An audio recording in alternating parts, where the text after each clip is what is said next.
Okay, so today we're doing the vaccinations for Team Peru, and I'm gonna let you in on my vaccinations, and I'm probably the one who's most nervous because I'm a big girl around measles.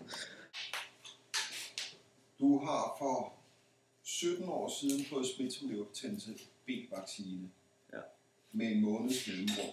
Men den skulle have været fulgt op efter et halvt års mellemrum.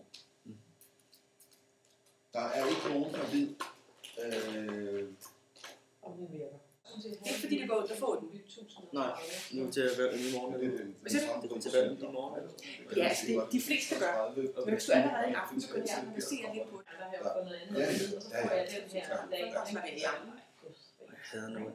Det gør jeg også. Det var bedre lige at bruge dem end at få dem. Så og han havde været med. Det var den første. Det er du god. Har du penge med, Fie? Har du penge med? Jeg har glemt på. Skal man også betale for? Har du glemt dem? Kan du få en Kommer det næste her? Så sender vi dig en regning, så gør det ikke noget. så skal man den sende jeg hertil, ikke? Det kan Kom du den godt. sidste, eller Og kom så den sender sidste? jeg Kommer her. Jeg har jo ikke adresse på. Det er den, der kan svige lidt, når man kommer ind, og så den, der man bliver øm af. Det var det hele. Eller det er det mail, eller er det sådan? Okay. Og så er det sammen.